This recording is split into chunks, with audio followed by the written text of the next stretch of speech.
A palavra de hoje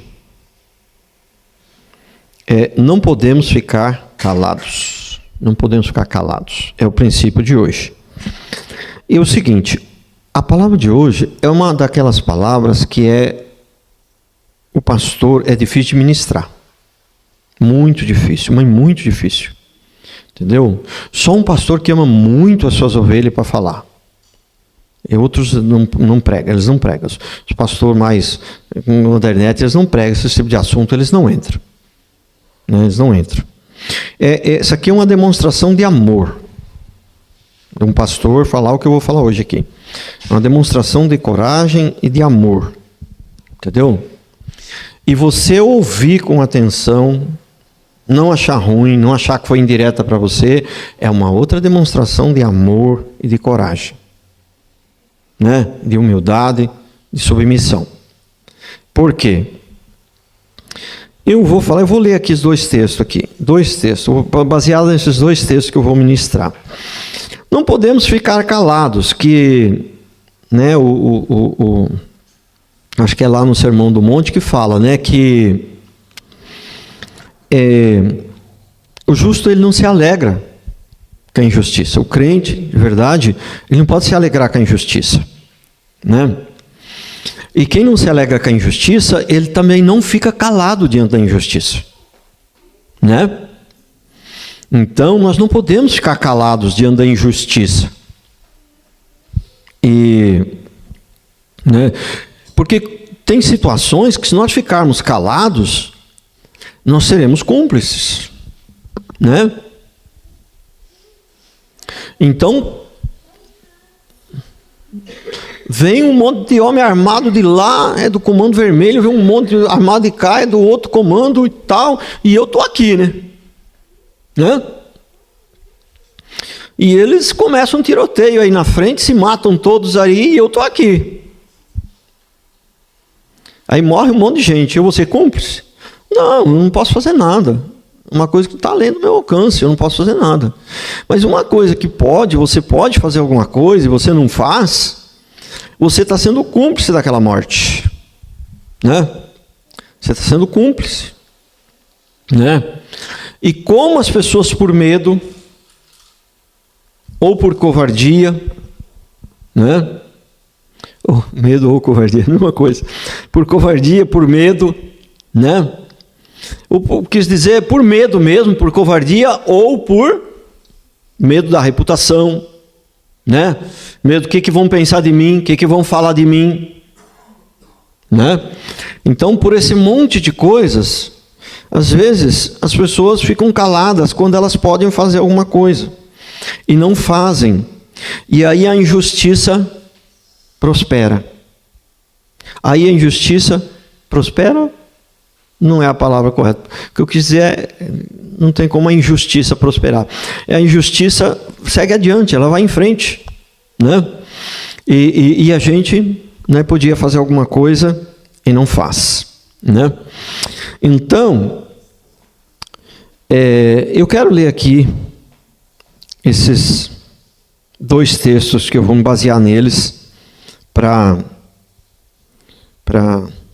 ler, para ministrar hoje, né?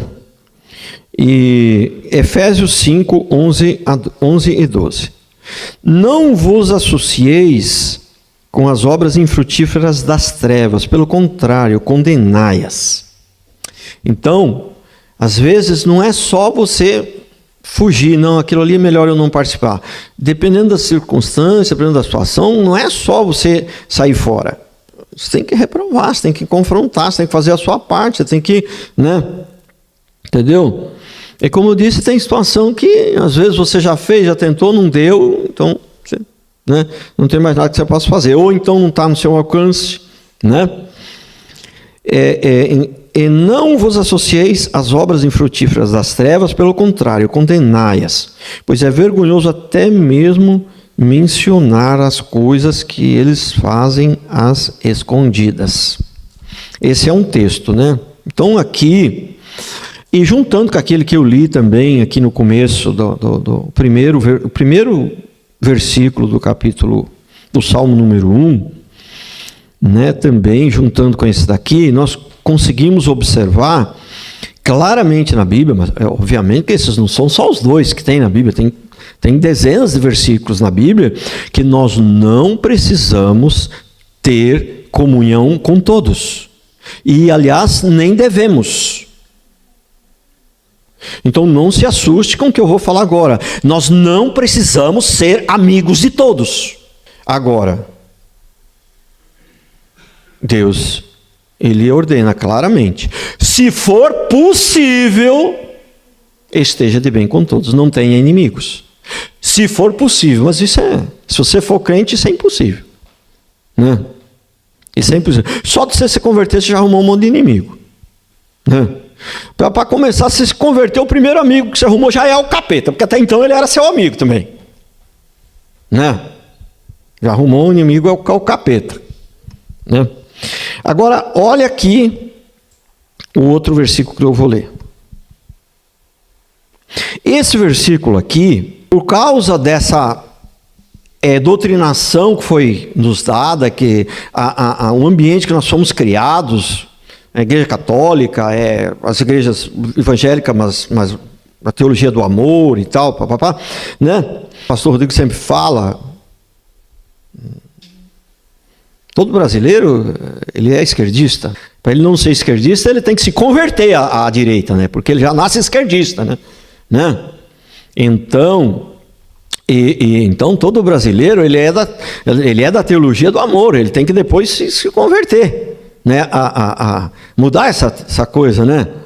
Da teologia do amor aí. Lógico que os irmãos estão entendendo, né? Que eu não estou dizendo que a gente não tem que ter amor, não estou dizendo que o amor está errado, estou dizendo que essa teologia do amor a qualquer preço, né? É uma frase aí que não me lembro mais de qual deles, mas um desses teólogos, né, da Reforma Protestante, né? A paz, se possível, né? A verdade a qualquer preço, né? Ainda que me custe a vida, a qualquer preço, ainda que me custe a vida, né? Então, então, com esse negócio que tem que amar a todos e que, né, você não deve ser inimigo, você tem que dar outra face para o inimigo e tal, né, é bem interpretado errado isso daí, né? Então, amor é aceitar tudo, né? E o amor não é aceitar tudo definitivamente. Aquele que aceita tudo, aceitar as coisas é fácil. O ímpio é fácil, o ímpio aceita também. Aceitar, deixar para lá, concordar, é fácil, isso é uma moleza, todo mundo gosta disso. Difícil é você ter que confrontar, difícil é você ter que bater de frente, difícil é você dizer que isso aqui está errado, e geralmente é ali onde está o amor, porque quem não ama não está nem aí, ele quer ficar em paz com todo mundo, ou uma briga, né? Mas foi com essa teologia moderna que as igrejas da Europa acabaram. Depois que entrou essa teologia de aceitar tudo de todas, a igreja encheu, mas elas enchem por pouco tempo. Depois chega uma hora, as pessoas começam a olhar e falam: estou vindo na igreja. Mas que diferença tem esse pessoal da igreja, e lá do meu trabalho, da minha escola, e lá do futebol? É tudo igual, tudo a mesma coisa. Então, que eu vim aqui, eu estou perdendo tempo fazer o quê? Eu estou perdendo tempo aqui, porque é tudo igual, não tem diferença nenhuma. Entendeu?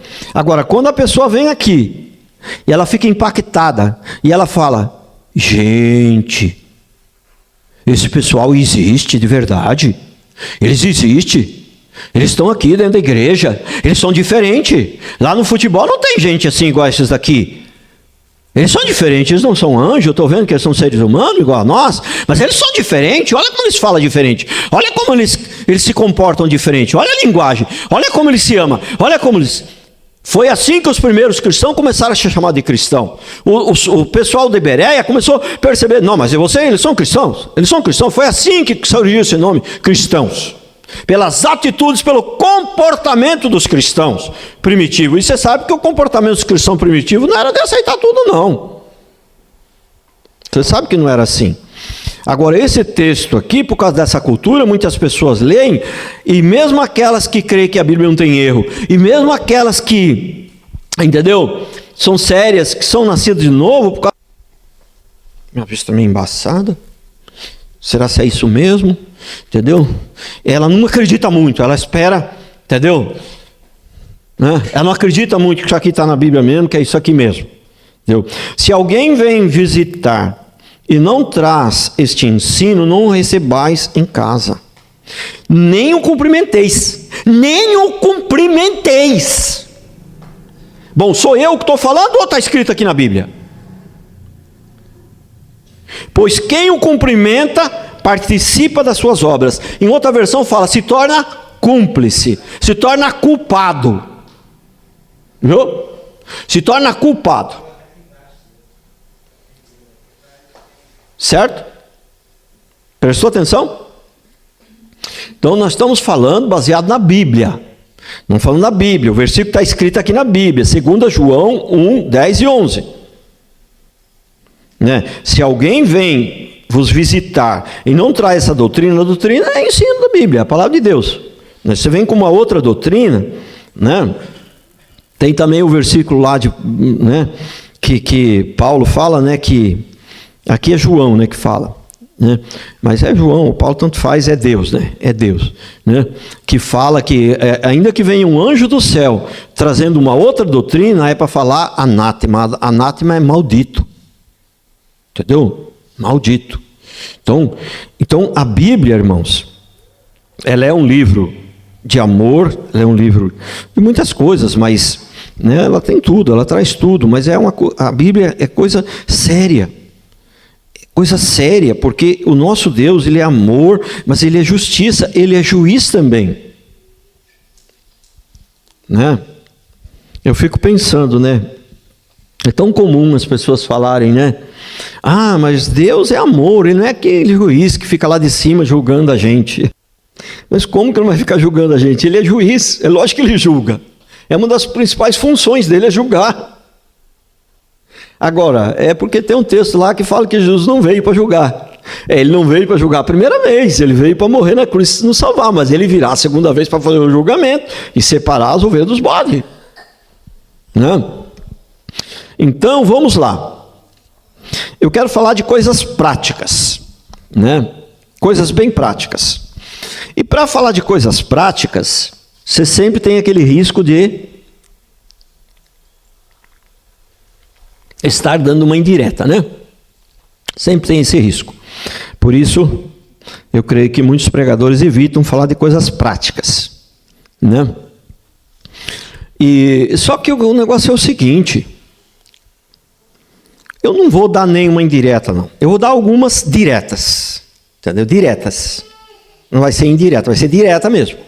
Entendeu? Por quê?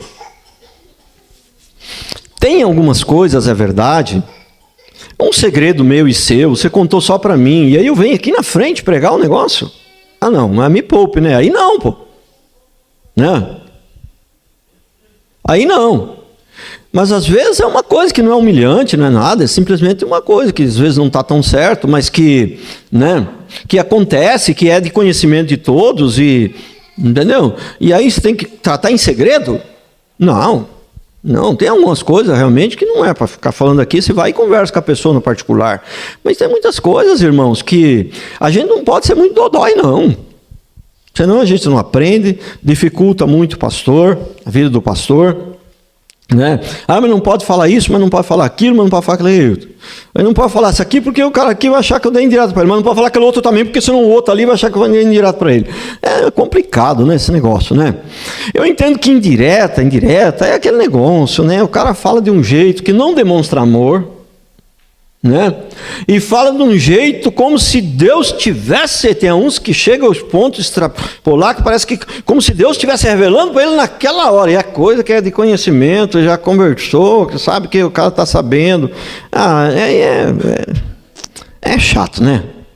Aí é bem chato, né? Mas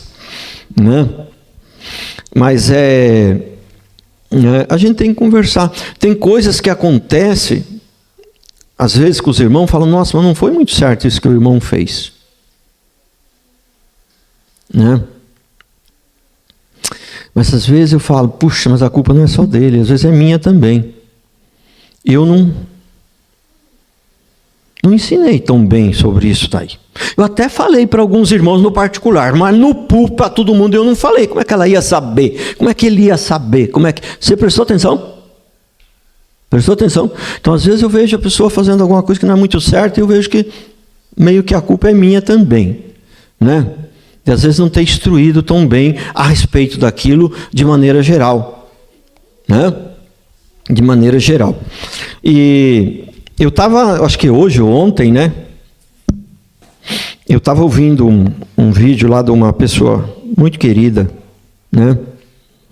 E ela o nome dela é Simone Quaresma, né? O pastor Rodrigo gosta muito. Carol gosta bastante. Simone Quaresma, né? Então, ela estava falando a respeito das crianças, né? Da gente... Porque tem gente que às vezes... né? Eu creio que é mais os novos que chegam, né? Mas às vezes é a pessoa da igreja também, né?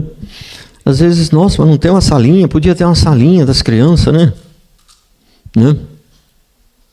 E ela dizia o seguinte: se a gente faz uma salinha para as crianças, né? E quando elas são crianças, depois é uma sala para os cultos dos adolescentes, depois vem o culto dos jovens. Ela falou, e aí a gente observa que os filhos dos crentes não querem andar com os pais. Ela falou, mas aí a culpa é nossa, nós somos cúmplices, né? O principal culpado é o cúmplice, né? É aquele que aprova isso, é aquele que ainda ensina isso e ainda aprova essas coisas e não fala nada, né? Então,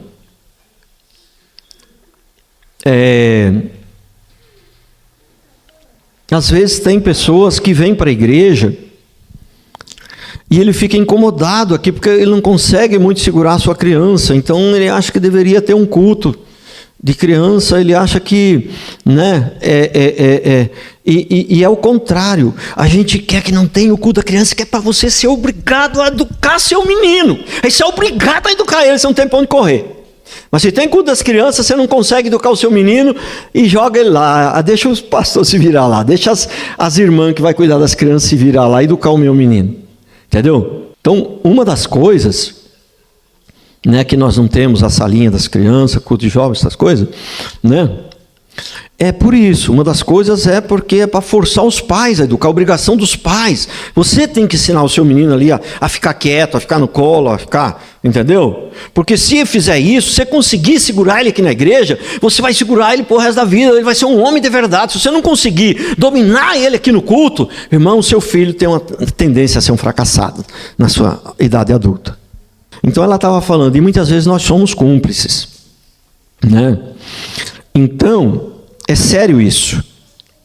E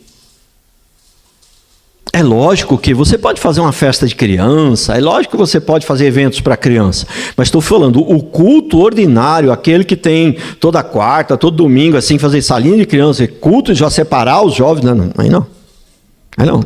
Nós temos, tanto é que nós fizemos reunião de mulheres, não significa que está separando as mulheres dos homens, né? Vamos fazer uma festa de criança, não está separando. Agora, quando você separa sistematicamente o culto ordinário, todo dia, cultos, criança para lá, o adolescente para lá, o jovem para outro lado, aí você está separando, né? Aí você está fugindo também da responsabilidade de educar o seu filho, né? E passando para terceiros, terceirizando a educação do seu filho. A educação dos filhos é dos pais. Os pais, a função do pastor é orientar, ajudar, mas a educação dos filhos ela é 100% dos pais.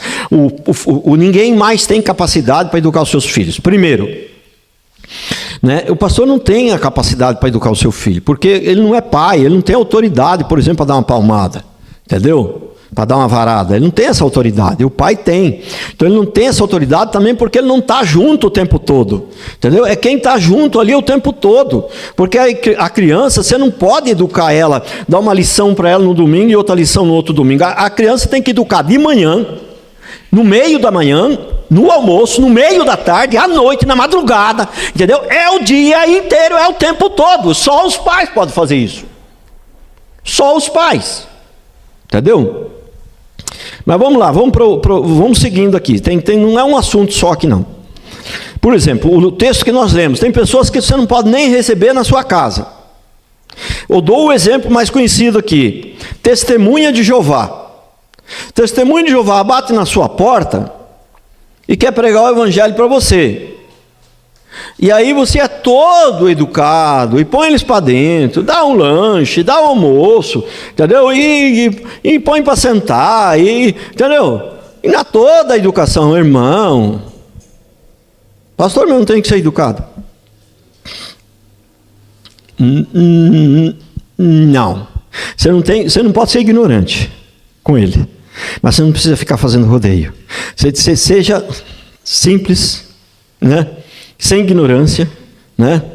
Mas olha, eu já tenho, né, o que eu creio, eu já tenho a minha fé, né? Não acredito nada disso, então não adianta, eu seria um falso se eu estivesse te escutando. E eu não quero disso aqui, né? Por favor, né? Com licença, eu vou fechar a porta que eu vou entrar, pode pregar para outro, né? Você não deve deixar entrar, né? É um exemplo. É lógico que eu não vou poder dar todos os exemplos aqui, irmãos, vou dar alguns aqui. Você sabe que tem pessoas que gostam de evangelizar. E como é lindo evangelizar, maravilhoso, né? Mas tem pessoas que gostam de evangelizar crente, eles não querem evangelizar as pessoas do mundo, a pessoa que não está na igreja, eles querem evangelizar quem está na igreja, eles querem tirar as pessoas da outra igreja. Então o que acontece? Tem lá aquela amiga que é muito amiga, que é muito vizinha, ou que é parente, que é uma coisa que, você entendeu? Aí tem um chá lá na igreja dela, ela quer te levar. Ela paga para você, vem te buscar, faz qualquer negócio. Aí tem uma outra coisinha lá, e é um batismo, ela quer te levar também, entendeu? Você não percebe que ela está querendo te arrastar lá para a igreja? Entendeu? Então o negócio é o seguinte, se você não está bem aqui na igreja, está com algum problema com o pastor, vem, conversa com ele, tenta resolver. Não conseguiu resolver, vai então de uma vez. Entendeu? Né? Agora você está bem na igreja, e a pessoa quer te tirar da igreja de qualquer jeito, ela é sua amiga? Não tem nada de amizade ali não, né? E tem pessoas de outras igrejas que têm essa mania, eles não vão evangelizar a pessoa que está no mundo, eles querem tirar as pessoas da outra igreja, que eles acham mais fácil, né? Eles acham mais fácil. Esse tipo de pessoa, a gente tem que evitar na casa da gente, é a pessoa que está trabalhando contra você. Contra você. Irmãos, deixa eu falar uma coisa para vocês. Isso já faz muito tempo, isso não é de hoje. Eu, quando estou evangelizando, e a pessoa fala, eu já sou evangélico. De qual igreja? Se for cristã do Brasil, daquelas neopentecostais, eu não considero crente. Continuo evangelizando. Mas se for as igrejas pentecostais aí, é batista, batista não é pentecostal, mas se for batista, presbiteriana, ou for até pentecostal, Assembleia de Deus, eu falo, mas você é firme lá, você vai direitinho? Acabou, não prego mais, não tenho mais coragem, a minha consciência não permite. Ficar pescando no aquário é coisa do diabo, a minha consciência não permite mais. É coisa do diabo. Se uma pessoa, você está bem aqui na igreja, a pessoa quer te tirar daqui, ele não é seu amigo, ele é instrumento do diabo. Porque se ele ficar insistindo, você pode não querer, você pode estar bem, mas um dia lá que você não está muito bem, que está meio capa, puta, ele te fisga. Entendeu? Essa pessoa não é seu amigo, ele não é instrumento de Deus, ele não vem da parte de Deus. Esse tipo de pessoa, a gente não pode receber em casa. Entendeu? Se for parente, às vezes você é obrigado em algum momento, mas você pode evitar. Você pode não cortar 100%, mas você pode evitar. Entendeu? Outra pessoa que você não pode receber em casa de jeito nenhum, traficante. Né? Até porque você pode ir preso também. Né? Não, mas eu tenho que pregar o evangelho para ele. Não. Você pode pregar o evangelho para ele em outro lugar. Na sua casa, receber traficante, você não deve. Entendeu? Você não deve. Entendeu? Então, agora, tem situações, é lógico que, por exemplo, a sua casa tem um PG, e aí você não sabe muito, a pessoa está vindo no PG, ela está vindo meio que naquele momento da oração, não está frequentando a sua casa, é diferente. Entendeu? Mas mesmo assim, se você sabe que o cara é traficante, tem casos que é meio difícil, né? A gente não sabe, fica meio assim, sem saber, às vezes teria que avaliar cada caso é o caso, você pode estar correndo risco. O cara parece que é meio traficante, mas não está correndo risco, parece que vai converter, sei lá, aí teria que avaliar cada caso, né? Mas normalmente a regra é, né, uma pessoa que você sabe que é traficante, né, você pode ser preso junto com ele, né? Então, pessoas que às vezes vêm na sua casa para fazer fofoca e só para falar mal dos outros, contar notícia ruim, e quando ela vai embora, sabe, você está mal. Esse tipo de pessoa você não pode receber na sua casa. Entendeu? Ah, mas eu não tenho que ser luz. Tem que ser luz. Deixa eu falar uma coisa para você. A mesma Bíblia que diz que você não deve odiar ninguém, que você deve amar todo, ela também diz insistentemente que nem todos você pode ter comunhão com eles, que você não pode concordar com tudo, que tem coisas que você tem que confrontar, você tem que dizer a verdade. Tem textos que diz que determinadas pessoas têm que expulsar da sua casa, tem textos que diz que tem determinadas pessoas que devem ser expulsas da igreja, da congregação, está tudo escrito na Bíblia. Tem textos que diz que tem gente que são víboras, tem outros textos que diz que tem gente que são cães, eles não são pessoas, tem outros que são cobras. É que nós fomos criados ouvindo aqueles textos mais gostosos. Palavra que nem essa de hoje, por exemplo, não são pregadas. Entendeu? Os pastores se omitem. E eles são cúmplices dos erros dos irmãos, porque deixam de falar verdades que são necessárias, que são importantíssimas para o bem-estar da igreja e da vida familiar da pessoa. São cúmplices também, quando famílias são destruídas, né? E pessoas que são cúmplices, muitas vezes, de pecados da igreja também, né? Vou citar, é lógico que eu não posso dar, seriam 300 exemplos diferentes, a gente teria para dar aqui. É lógico que a gente vai dar um ou outro aqui que serve como base. Por exemplo, você vê lá um adolescente e um jovem, dois da nossa igreja aqui, estão lá agarradinhos, estão lá, e aí... Oi, mamãe, o que é isso aí? Mas não pode não. Não, mas nós estamos namorando. Mas está namorando? Mas vocês não têm idade para isso? Mas e o pastor sabe disso daí? Ah, não, é que se a gente falar para ele, ele não vai deixar. Então nós não pode falar para ninguém, viu? O senhor não vai falar nada não, né? Como é que age numa situação dessa?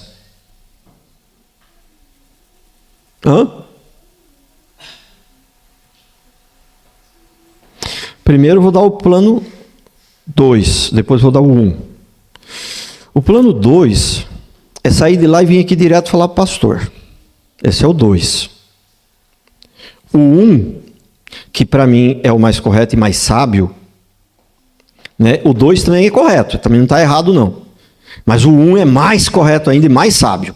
O 1 é dizer para eles, olha, o negócio é o seguinte, amanhã vai ter culto lá, e aí se você não falar com um pastor, ou vai ter o PG, ou vai ter alguma coisa, na próxima reunião, se vocês não falar isso aí com o pastor, vocês vão ter que falar para ele. Porque se vocês não falar, aí eu sou obrigado a ir falar. Então você força a própria pessoa a vir a falar. Porque se você vem direto, você não está fazendo nada errado. Mas ele pode te acusar de fofoqueiro, de não sei o que lá, entendeu? Mas aí você força ele mesmo a vir a falar. Se ele não vier, você fala, ó, você falou, e aí? No outro dia você vem, e aí, você falou com o pastor? Não. Então, você me forçou a falar. Eu vou ser obrigado a falar. Entendeu? Porque você vê um câncer, né, dentro da igreja, uma situação terrível, que pode atrapalhar, causar fofoca, confusão, principalmente se já tiver no louvor, traz um disse-me-disse, o culto fica, e o povo, todo mundo fica sabendo, e o louvor não flui mais, a igreja não flui, está todo mundo triste na igreja, só o pastor que não sabe, tadinho. Tadinho é boa, né? Tadinho dele. Só o pastor que não sabe. Você acha que muitas vezes não acontece isso nas igrejas? E tá aquela fofocaiada, entendeu? E todo mundo se conversando um com o outro. O único que não sabe, ninguém tem coragem de falar para o pastor. Eita povo sem vergonha.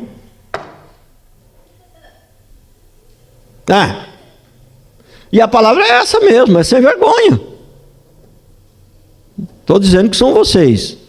Vocês são uma bênção, eu estou falando disso de verdade, eu amo vocês, entendeu? E olha, eu falo sempre com Deus, eu falo, acho que eu não mereço aquele povo, e eu vou orar. Eu vou orar, Senhor, tem misericórdia de mim, porque aquele povo parece estar acima da minha do meu tamanho, tão gente boa que eles são. Aí eu vou orar, Senhor, me dá graça, tem misericórdia de mim, para eu poder pregar a altura, para eu poder amar eles, porque são gente boa, né, Senhor? Quer dizer, eles são assim, pela sua própria natureza, não, mas o Senhor tem feito aí um milagre na vida dos irmãos, né? Mas uma outra coisa que é o seguinte, a gente não pode esperar as coisas acontecer para ministrar, para vir avisar e para falar. A gente não pode, né? Então tem outras situações também. Eu dei o exemplo do adolescente, mas pode ser um adulto. Você vê alguém em adultério aí. Agora, tem uma coisa, hein? Se vê alguém em adultério, a mesma coisa. Você fala para ele, você vai ter que ir lá e falar, pastor, isso aí. Se você não falar, eu vou ser obrigado a falar, né? Agora, tem uma coisa também, viu? Tem que ser coisa real, tem que ser coisa assim que seja meio grave e que você viu. Não pode ser fofocaiada, entendeu? Você nem sabe. A fulano falou que o ciclano falou que aquele outro falou. Gente, pelo amor de Deus, isso é fofoca. Entendeu? E também, ninguém é perfeito. Às vezes você vê, tem uns fazendo... às vezes vejo a pessoa está fazendo uma coisa errada, fico quieto. Quando não é coisa grave.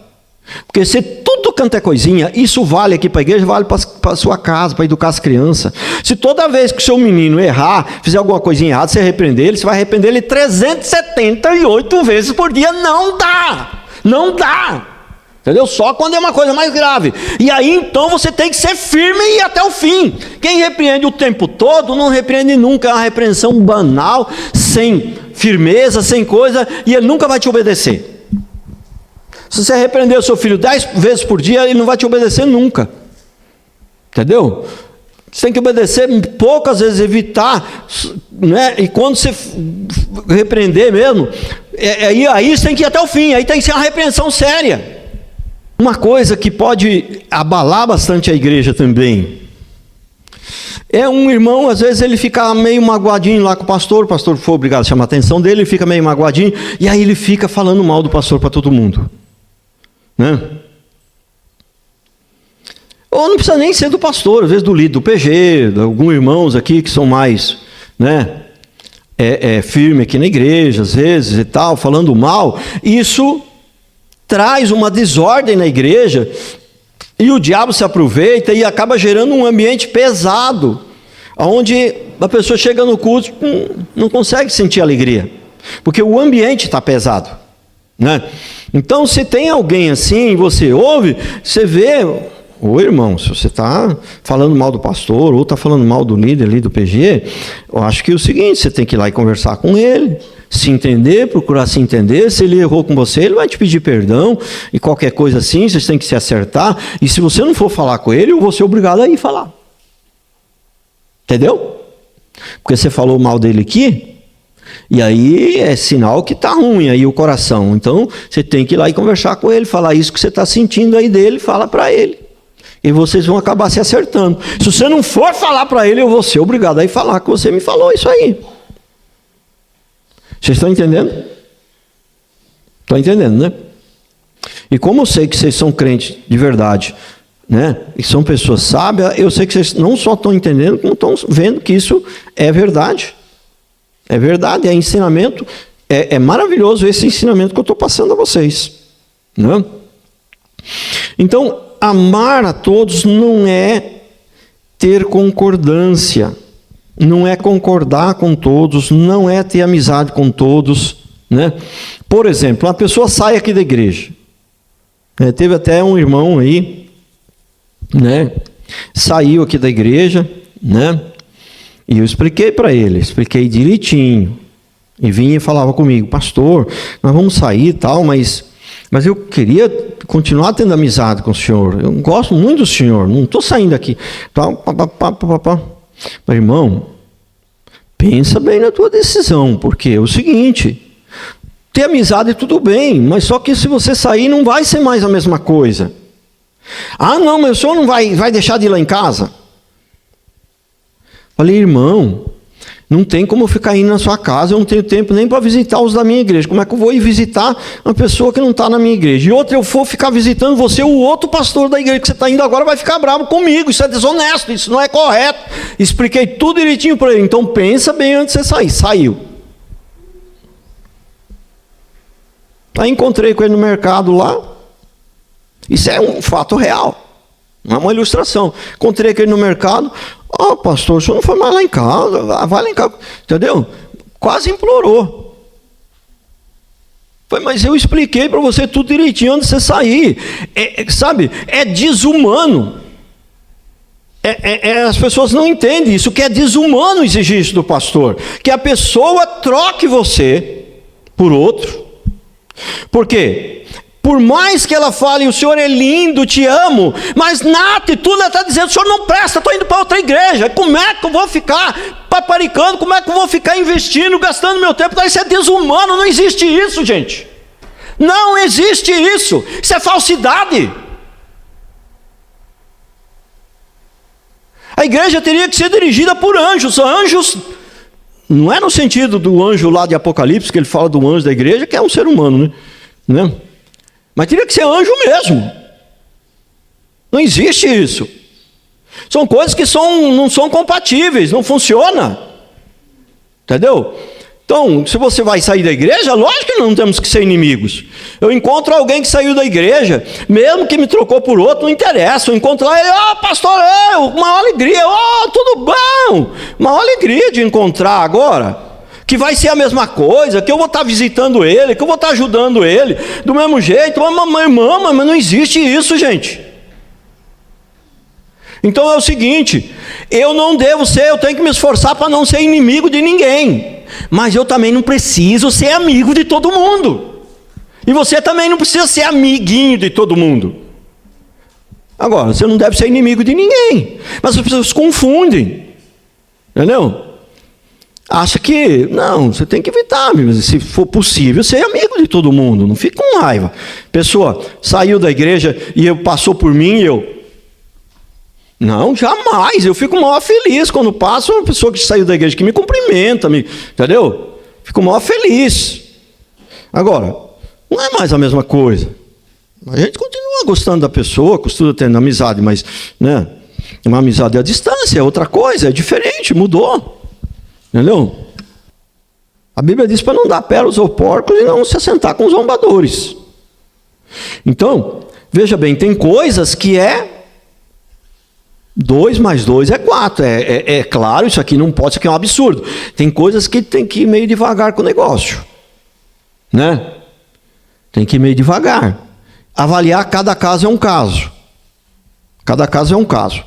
Agora, por exemplo, uma pessoa vir fazer festa na sua casa e trazer bebida alcoólica,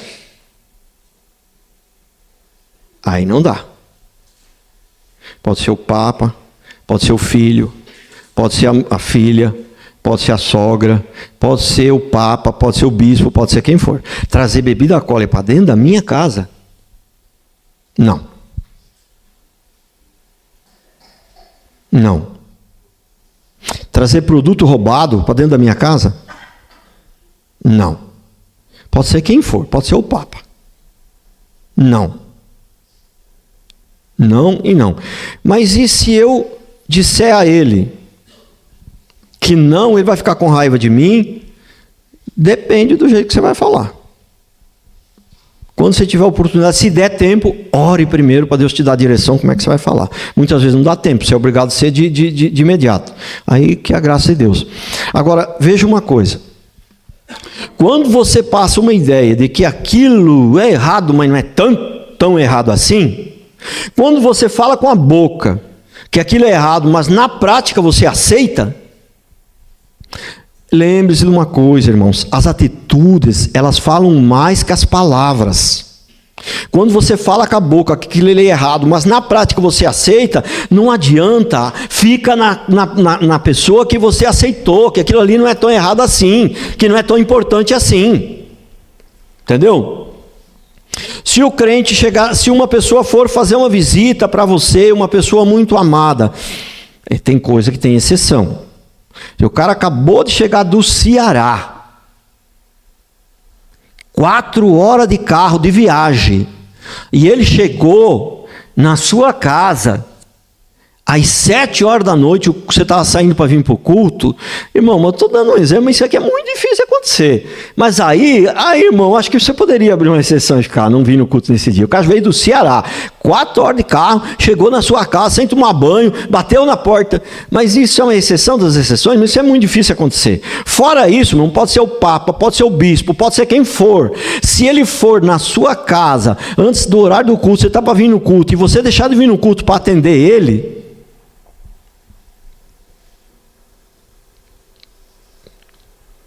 se essa pessoa for para o inferno, você será cúmplice. Será cúmplice, sabe por quê?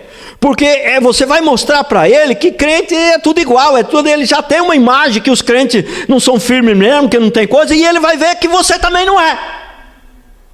Agora, se você diz, eu te amo, você é muito importante para mim, mas depois que eu conheci Jesus, não tem mais como. Entendeu? Essa é a maior atitude de amor que você pode ter com esse amigo seu, com esse parente, com essa pessoa. É ser verdadeiro, ser correto e ser um cristão autêntico. Essa é a maior atitude de amor que você pode ter com essa pessoa. Essa é a maior atitude de amor que você pode ter com essa pessoa. E uma coisa que eu sempre falo aqui para os irmãos, já falei várias vezes, né? Meu filho tinha 16 anos, era lutador de jiu-jitsu, ele tomou uma decisão. Ele falou assim, eu tomei uma decisão, pai. Eu não vou mais no culto. Eu falei, tá. Então tá bom. Engraçado que eu também acabei de tomar uma decisão. Né? Acabei de tomar uma decisão nesse momento também. Entendeu? Né? Aqui nessa casa, eu sou crente. Sua mãe é crente, seu irmão é crente, e se você não quiser ser crente, isso é problema seu, mas nós aqui vamos para a igreja, tu vai também, pode tomar banho que já estamos indo. Entendeu? Então, deixa eu falar uma coisa para vocês. Se vem um parente na sua casa, não se assuste, se você fez errado, não tem problema. Deus vai ter misericórdia de você, que eu também não expliquei muito bem isso aqui antes, mas estou explicando agora. Agora, se você já fez errado, agora tem misericórdia. Que Deus tem misericórdia, agora é oração. Agora vai ser mais difícil, mas não está tudo perdido. Não está tudo perdido. Alguém quer vir morar com você na sua casa. Pode ser filho, pode ser pai, pode ser irmão, pode ser quem for. Vai vir morar na sua casa. Um filho que foi embora, ele volta e quer vir morar na sua casa. Sim, meu filho. Eu te amo, você pode vir. Só que lá em casa, todo mundo é crente, todo mundo vai para a igreja, você vai ter que ir também. Mas eu não vou. Então não. A condição para você ir voltar para casa, para você ir morar na minha casa é essa. Você tem que ir para a igreja. E a condição não é ele ser crente. Deixa ele ser crente quando ele quiser.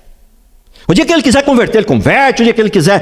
Mas enquanto você estiver debaixo do meu teto aqui, nós todos vamos para a igreja, você tem que ir também. Esse é o correto. É assim que deveria ser. Entendeu? Então, as pessoas têm mania, não tem que obrigar, tem esse negócio do livre-arbítrio, essa maldição desse negócio de livre-arbítrio. Não, porque tem que ter livre-arbítrio e deixar a pessoa escolher. Entendeu? Irmãos, tem coisa que não está no seu alcance e tem que deixar a pessoa escolher mesmo. Não tem jeito. Mas tem coisa que está no seu alcance, a casa é sua, quem manda na sua casa. Você tem uma pessoa dentro da sua casa que não é crente, a casa ficou dividida. Agora, quando o casal se converte, melhor, o casal se converte não, converte um do casal, já eram casados, e um converte e o outro não, aí tem que ter paciência mesmo. Mas eu vou falar ainda assim, se for a mulher que se converteu primeiro, ela não tem como chegar para o marido e falar, meu amor, eu estou indo para a igreja, você vai também. Entendeu? Não tem como, mas o marido tem. Mas como tem? Meu bem, eu me converti. E eu estou indo na igreja, e a partir de hoje, nós vamos para a igreja. Nós vamos. Entendeu? Né? Lá em casa, é muito comum. Minha esposa fala, e aí, Carol, você vai hoje lá na PG? Não vou. Mas quando é um dia que eu julgo ser muito importante, o qual ela não pode faltar, ela não tem opção de dizer não. Você não entendeu, meu bem. Nós vamos hoje. Nós vamos. Hoje eu não vou. Não, você não entendeu. Hoje você não tem essa opção. Nós vamos. Agora precisa dar essa questão de uma pessoa, às vezes, vir morar na casa da gente e ela, né, ter que vir para a igreja, aí tem as exceções também. Aí depende, se é uma pessoa... A princípio, a regra é essa, né? Mas se a pessoa ela é muito velha, tem muita dificuldade, às vezes é deficiente, né? Enfim, resumindo, é muito difícil para trazê-la para a igreja? Não, então deixa lá, deixa quieto, né? Não tem problema não. Então tem exceções. Olha, paz, se possível.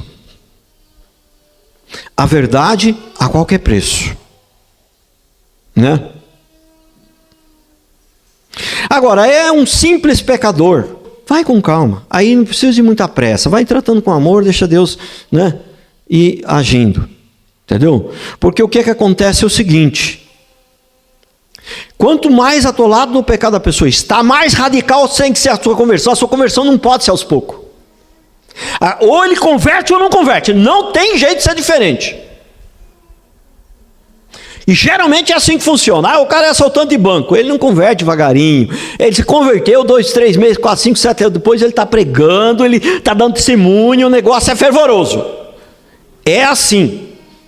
É assim que tem que ser. Não tem jeito. Quanto maior for o pecado, mais radical tem que ser a conversão. Então, ele não tem muito tempo. Ele tem que ser pregado a palavra com amor, com respeito, ele tem que ser amado, mas ele não tem muito tempo. Você passar 2, 3 meses, aí depende de cada situação, mas 1 mês, 2, 3, então uma hora que, olha, você vai ter que procurar outro lugar para você ir, aqui você não pode vir mais. Irmãos, você não sabe da maior. Era só 2 versículos para ler. A palavra era só uma meia hora. A gente, irmãos, não sabe nada, nem onde que desliga o negócio aqui. Quanto mais... Meu Pai. Vamos ficar de pé.